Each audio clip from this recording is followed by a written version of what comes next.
Hello, എല്ലാവർക്കും സുഖമല്ലേ? എന്തൊക്കെയുണ്ട് വിശേഷങ്ങൾ? നമുക്ക് നമ്മുടെ 37ാമത്തെ പാർട്ടിലേക്ക് പോയാലോ? ദേവ, നീ ഉറങ്ങിയോ? ശിവ ദേവയുടെ മുറിയിലേക്ക് വന്നുകൊണ്ട് ചോദിച്ചു. ഇല്ല ശിവ. ബെഡിൽ നിന്ന് എണീറ്റ് ബെഡ് റെസ്റ്റ് ചാരിയിരുന്നു. ഞാൻ ഇനി ഒരാഴ്ച ഓഫീസിലേക്ക് വരുന്നില്ല, 1-2 യാത്രകളുണ്ട്. ശിവ ബെഡിലേക്ക് ഇരുന്നുകൊണ്ട് പറഞ്ഞു. യാത്രയോ? അതിന് പുതിയ മീറ്റിങ്ങുകളൊന്നും നമ്മൾ സെറ്റ് ചെയ്തിട്ടില്ലല്ലോ. ഇത് ബിസിനസ് പേർപ്പസ് ഒന്നും അല്ല ദേവ, പേഴ്സണലാണോ? പേഴ്സണലോ? എന്ത് പേഴ്സണൽ? ദേവ സംശയത്തോടെ ചോദിച്ചു. അതൊക്കെ ഞാൻ തിരിച്ചു വന്നിട്ട് പറയാം. ഞാൻ നാളെ രാവിലെ ഇവിടെ നിന്ന് ഇറങ്ങും. തിങ്കളാഴ്ച രാവിലെ എനിക്ക് തിരിച്ചു വരുള്ളൂ. തിങ്കളാഴ്ചയോ? ഇത്ര ദിവസം നീ എങ്ങോട്ടാ പോകുന്നു ശിവ? ഞാൻ പറഞ്ഞില്ലേ എല്ലാം വന്നിട്ട് പറയാന്ന്. ഈ ഒരാഴ്ച ഓഫീസിലെ കാര്യങ്ങൾ നീ ഒന്ന് ഒറ്റയ്ക്ക് മാനേജ് ചെയ്യേണ്ടി വരും. പിന്നെ രാമസിന്റെ കാര്യങ്ങൾ നീ ഒന്ന് പ്രത്യേകം ശ്രദ്ധിക്കണം. അത് പറഞ്ഞ ശിവദേവയുടെ മറുപടിക്ക് കാത്തു നിൽക്കാതെ റൂമിൽ നിന്നും പുറത്തേക്ക് പോയി. എന്തെങ്കിലും അത്യാവശ്യ കാരണം ഇല്ലാതെ ശിവ ഇങ്ങനെ ബിസിനസ്സിൽ നിന്നും മാറി നിൽക്കില്ല എന്ന് ദേവയ്ക്ക് അറിയായിരുന്നു. അതുകൊണ്ട് അവനോട് അതേപ്പറ്റി ദേവ ഒന്നും ചോദിക്കാനും പോയില്ല. റൂമിലേക്ക് വന്ന ശിവ തന്റെ മേശപ്പുറത്ത് വെച്ചിരിക്കുന്ന ഒരു പേപ്പറുമായി ബാൽക്കണിയിലേക്ക് നടന്നു. ബാൽക്കണിയിലെ കൗച്ചിലേക്ക് ഇരുന്നു കൊണ്ട് അവൻ ആ പേപ്പറിലെ പേരുകൾ ഒന്നുകൂടെ വായിച്ചു. Chandrashekhar, Kolarikkal John, doctor Ambura. രാമച്ചൻ എഴുതി തന്ന പേരുകളായിരുന്നു അത്. ഞാൻ വരികയാണ് നിങ്ങളെ തേടി. എന്നോട് ചെയ്തതിന് വിടാതെ ഞാൻ പകരം ചോദിച്ചിരിക്കും. ഒറ്റയടിക്ക് ഞാൻ കൊല്ലില്ല. ഇഞ്ചിഞ്ചായി നിങ്ങളെ 3 പേരെ ഞാൻ ഇല്ലാതാക്കിയിരിക്കും. ശിവ പകയുടെ പേപ്പറിലേക്ക് നോക്കിക്കൊണ്ട് പറഞ്ഞു. ശേഷം സിഗരറ്റ് കത്തിക്കുന്നതിന് വേണ്ടി ടേബിളിന് മുകളിൽ വെച്ചിരിക്കുന്ന ലെറ്റർ എടുത്ത പേപ്പർ കത്തിച്ചു. നിമിഷ നേരം കൊണ്ട് ആ പേപ്പർ കത്തിയെരിഞ്ഞ് ചാരമായി മാറിയിരുന്നു. പിറ്റേ ദിവസം ഫോണിൽ മെസ്സേജ് നോട്ടിഫിക്കേഷൻ ശബ്ദം കേട്ടാണ് കണ്ണൻ ഉറക്കമുണർന്നത്. എൻ ഹൃദയം നിനക്ക് വേണ്ടി മാത്രമാണ് മിടിച്ചുകൊണ്ടിരിക്കുന്നത്. അകലങ്ങളിൽ അകന്നിരിക്കുമ്പോഴും നിനക്ക് വേണ്ടി ഞാൻ മാത്രമാണ് മിഴികളിൽ നിറയുന്നു മനസ്സ് നോമ്പുന്നതും. ഒരു നാൾ ഞാൻ നിന്നിൽ അലിയും. അന്ന് നിന്റെ പ്രണയം എനിക്കായി നീ നൽകും. ആ നിമിഷം അത്രമേൽ ആർദ്രമായി ഞാൻ നിന്നെ പുൽകും. അത്രമേൽ ഗാഢമായി നിന്നെ ഞാൻ ചുംബിക്കും. നീ എൻ്റെ മാത്രം സ്വന്തമാവി എന്ന് നിന്റെ ആത്മസഖി. ഇത് വലിയ ശല്യമായല്ലോ. താൻ ആരാ? കണ്ണൻ ദേഷ്യത്തോടെ മെസ്സേജ് അയച്ചു. ഞാൻ പറഞ്ഞില്ലേ ബേബിക്ക് എന്നെ അറിയില്ല. എന്നെ ഇഷ്ടമാണെന്ന് പറയും. ആ നിമിഷം ഞാൻ ബേബിയുടെ മുന്നിൽ എത്തിയിരിക്കും. ഇഷ്ടമോ? നിന്നോടോ? നിനക്കെന്താ വട്ടാണോ? എനിക്ക് നിന്നെ ഇഷ്ടമല്ല. ഇനി ഈ കാര്യം പറഞ്ഞ് എനിക്ക് മെസ്സേജ് അയച്ച എൻ്റെ തനി സ്വഭാവം നീ അറിയും. കണ്ണൻ ദേഷ്യത്തോടെ ആ മെസ്സേജ് അയച്ച ശേഷം ആ നമ്പർ ബ്ലോക്ക് ചെയ്തു. അവൻ വേഗം ഓഫീസിലേക്ക് പോകാൻ റെഡിയായി. പിന്നീടുള്ള ഒരാഴ്ചക്കാലം പാർവണ ശിവയെ കണ്ടതേയില്ല. ശിവ എവിടെയാണെന്ന് ദേവിയോട് ചോദിക്കണമെന്നുണ്ടായിരുന്നെങ്കിലും എന്തോ അതിന് തോന്നിയില്ല. പിന്നീട് എപ്പോഴോ രേവതി പറഞ്ഞറിഞ്ഞു ശിവ എന്തോ ബിസിനസ് മീറ്റിങ്ങുമായി ബന്ധപ്പെട്ട് എങ്ങോട്ട് പോയിരിക്കുകയാണെന്ന്. ഓരോ ദിവസം കഴിയുന്തോറും രേവതിയും ദേവിയും തമ്മിലുള്ള അടുപ്പം കൂടി വന്നു. പലവട്ടം ദേവിയുടെ കാര്യം പാർവണയോട് പറയണമെന്ന് രേവതിക്ക് ഉണ്ടായിരുന്നെങ്കിലും കണ്ണനു വേണ്ടി അവൾ വെയിറ്റ് ചെയ്തു. അങ്ങനെ ശനിയാഴ്ച ദിവസം വന്നെത്തി. പാർവണിയും രേവതിയും അന്ന് വൈകുന്നേരം അഞ്ജുവിന്റെ കല്യാണത്തിന് പോകാനായി റെഡിയായി. കണ്ണനൊപ്പമായിരുന്നു അവർ എറണാകുളത്തേക്ക് പോയിരുന്നത്. കല്യാണത്തിന് ഒരാഴ്ച മുമ്പ് എത്താത്തതിന്റെ അഞ്ജുവിന് നല്ല പരിഭവം ഉണ്ടായിരുന്നു. എങ്കിലും അതെല്ലാം കുറച്ചു നേരത്തേക്ക് മാത്രമായിരുന്നു. അത്രയും ദൂരം യാത്ര ചെയ്ത ക്ഷീണവും മറ്റുമായി അന്നത്തെ ദിവസം വേഗം കടന്നുപോയി. തിങ്കളാഴ്ചയാണ് അഞ്ജുവിന്റെ കല്യാണം. ഞായറാഴ്ച വൈകുന്നേരം പല ഫങ്ഷൻസ് അഞ്ജുവിന്റെ വീട്ടിലുണ്ടായിരുന്നു. അതിന്റെ ക്ഷീണത്തെ രേവതിയും പാർവണയും നേരത്തെ തന്നെ കിടന്നുറങ്ങി. രേവതി തലേ ദിവസം തന്നെ ദേവയോട് തിങ്കളാഴ്ച ലീവാന്ന് വിളിച്ചു പറഞ്ഞിരുന്നു. ശിവ ഓഫീസിലില്ലാത്തതിനാൽ കാര്യങ്ങളെല്ലാം തന്നെ നോക്കിയിരുന്നത് ശിവയുടെ പി ആയിരുന്നു. അവരെ വിളിച്ച് ലീവിന്റെ കാര്യം ചോദിച്ചെങ്കിലും അവർ ഓഫീസിൽ കുറെ വർക്കുണ്ട് എന്നതിന്റെ പേരിൽ ലീവ് നൽകിയില്ല. അതിന്റെ ചെറിയൊരു ടെൻഷനും പാർവണയ്ക്ക് ഉണ്ടായിരുന്നു. അങ്ങനെ അഞ്ജുവിന്റെ കല്യാണ ദിവസം വന്നെത്തി. പാട്ടും ഡാൻസും ആഘോഷമായി വലിയ രീതിയിൽ തന്നെയായിരുന്നു കല്യാണം നടന്നിരുന്നത്. രാവിലെ താലികെട്ടും സദ്യയും എല്ലാം കഴിഞ്ഞു. പാർവണിയും രേവതിയും തിരിച്ചു വീട്ടിലേക്ക് പോകാനായി നിന്നു. പക്ഷേ റിസപ്ഷനിൽ കൂടി പങ്കെടുത്തിട്ട് പോയാൽ മതിയെന്ന് നിഷ ചേച്ചിയും കണ്ണന്റെ അമ്മയും നിർബന്ധിച്ചതിനാൽ അവർ റിസപ്ഷന് പോകാനായി തീരുമാനിച്ചു.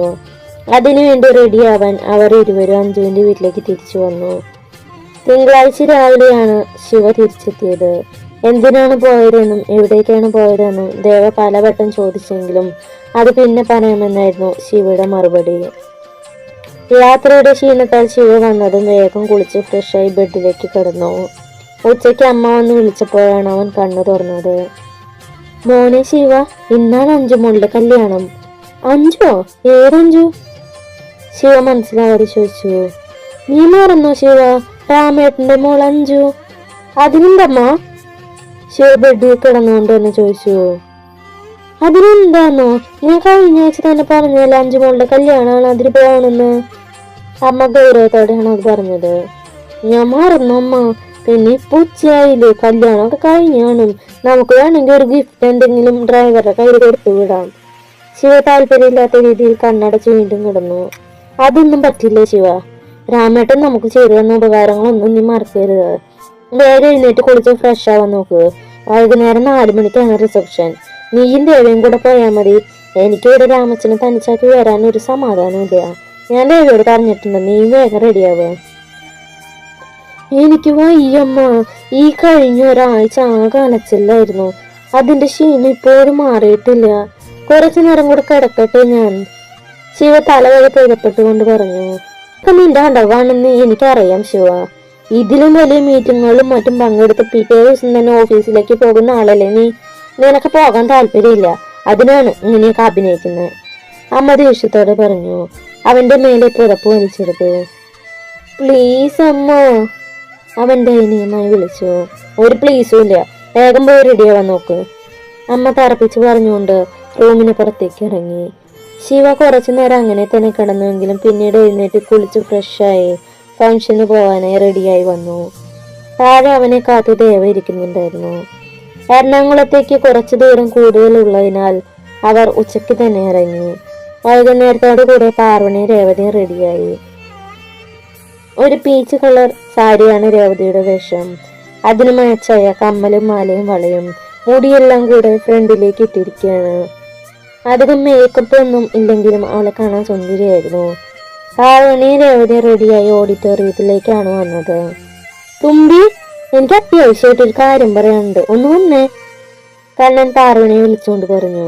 അതുകൊണ്ട് രേവതി കണ്ണനെ കണ്ണുകൊണ്ട് കളിയാക്കി.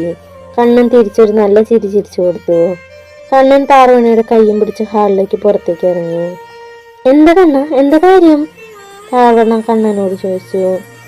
തുമ്പി,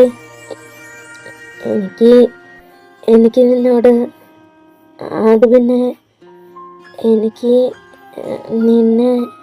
അവൻ എന്തൊക്കെയോ പറയാൻ ശ്രമിക്കുന്നുണ്ടെങ്കിലും വാക്കുകൾ പുറത്തേക്ക് വരുന്നില്ല. പെട്ടെന്ന് പോക്കറ്റിൽ കിടക്കുന്ന അവന്റെ ഫോൺ റിങ് ചെയ്തതും അവൻ ഒന്ന് ഞെട്ടി. 1 മിനിറ്റ്.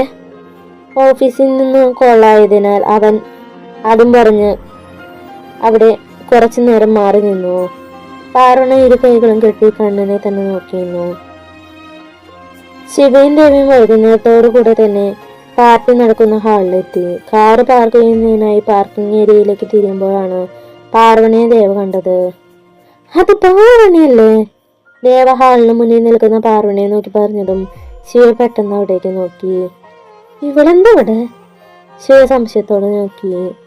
അറിയില്ല, ദേവ ആരുടെ കല്യാണം ഉണ്ടെന്ന് പറഞ്ഞിരുന്നു, അത് ഇതായിരുന്നല്ലേ? ദേവന്റെ ഓർത്ത പോലെ പറഞ്ഞു.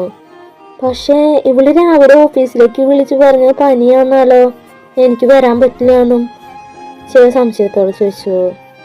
പാർവണ അങ്ങനെ പറഞ്ഞു? അതെന്താവോ? ദേവിയും സംശയത്തോടെ പറഞ്ഞു. നീ എന്തായാലും ഈ കാറ് പാർക്ക് ചെയ്തിട്ട് നിർത്ത്, ഞാന് ഇപ്പൊ വരാം. അത് പറഞ്ഞ ശിവ കാറിൽ നിന്നിറങ്ങി. റോസ് കളർ സിമ്പിൾ ഡിസൈൻ സാരിയായിരുന്നു പാർവണയുടെ വേഷം. രേവതിയുടെ സാരിയുടെ അതേ മോഡൽ തന്നെയായിരുന്നു അവളുടേതും. അതിന് മാച്ചായ ഓർണമെന്റ്സ് ആയിരുന്നു അവൾ ഇട്ടിരുന്നത്. തന്റെ സാരിയും വളയും മാലയൊക്കെ ഒന്ന് ശരിയാക്കിക്കൊണ്ട് കണ്ണനെ വെയിറ്റ് ചെയ്ത് നിൽക്കുകയായിരുന്നു പാർവണ. ഇവിടെ ആരോട് എങ്ങനെ സംസാരിക്കണേ? മനുഷ്യന് ഇവിടെ പോസ്റ്റായി നിൽക്കുന്നതോട് കുറെ നേരായി. പാർവണ കുറച്ച് അപ്പുറത്തായി നിൽക്കുന്ന കണ്ണനെ നോക്കിക്കൊണ്ട് സ്വയം പറഞ്ഞു. അതേസമയം തന്നെ അവളുടെ ഫോണിലേക്ക് ഒരു കോള് വന്നു. ഡിസ്പ്ലേ നോക്കിയപ്പോൾ നമ്പർ മാത്രമാണ്. അവൾ കോൾ അറ്റൻഡ് ചെയ്തു. ഹലോ, നീ എന്താന്ന് ഓഫീസിൽ വരാഞ്ഞ്? കുറച്ചു കാലത്തിന് ശേഷം ശിവയുടെ ശബ്ദം കേട്ടതും അവൾ ആകെ അന്താളിച്ചു നിന്നു. ഒപ്പം മനസ്സിൽ എന്തോ ഒരു സന്തോഷം നിറയുന്നതും അവൾ അറിഞ്ഞിരുന്നു. ഞാൻ പറയുന്നത് നിനക്ക് കേൾക്കാനില്ലേ? ശിവ വീണ്ടും ചോദിച്ചു. കേൾക്കുന്നുണ്ട്, എന്നാ പറയ്, എന്താന്ന് ഓഫീസിൽ വരാഞ്ഞ്? ശിവ അത് സൗമ്യമായാണ് ചോദിച്ചത്.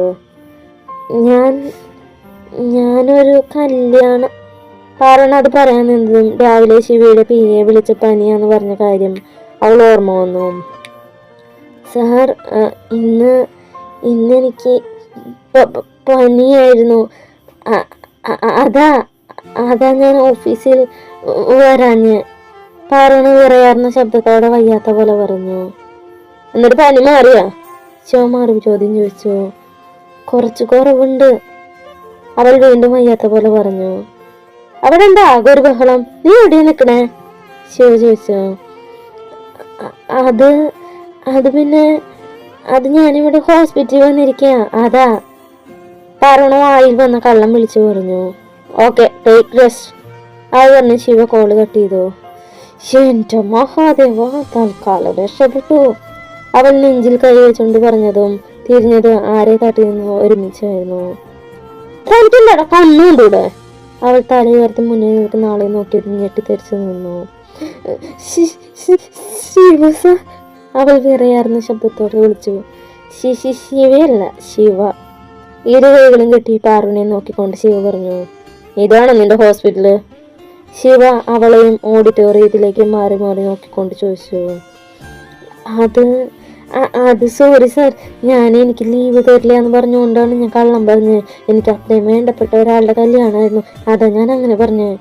പാർവണ തല കുനിച്ചുകൊണ്ട് പറഞ്ഞു. ഹായ് പാർവണ. മറ്റൊരു ശബ്ദം കൂടെ കേട്ടതും അവൾ തല ഉയർത്തി നോക്കി. ദേവിയായിരുന്നു അത്. സാർ എന്തെവിടെ? അവൾ അതിശയിച്ചോട് ചോദിച്ചു. അതെന്താ, എനിക്ക് കല്യാണത്തിന് വന്നൂടെ? ഇത് ഞങ്ങളുടെ വേണ്ടപ്പെട്ട ഒരാളുടെ കല്യാണാണ്, ദേവ ചിരിയോടെ പറഞ്ഞു. തുമ്പി. ഹാളിലേക്ക് നിന്നും ഇറങ്ങി വന്ന രേവതി പാർവണി ഉറക്കെ വിളിച്ചു. അപ്പോഴാണ് തൊട്ടരികിൽ നിൽക്കുന്ന ശിവയും ദേവി അവൾ കണ്ടത്. പ്രതീക്ഷിക്കാത്ത സമയത്ത് പ്രതീക്ഷിക്കാത്ത ഇടത്ത് ദേവയെ കണ്ടതും അവളുടെ കണ്ണുകളും വിടർന്നിരുന്നു. ദേവേട്ടൻ. അവളുടെ ചുണ്ടുകൾ പതിയെ മന്ത്രിച്ചു. ശേഷം യാന്ത്രികമായി അവളുടെ കാലുകൾ അവന്റെ അരികിലേക്ക് ചലിച്ചിരുന്നു.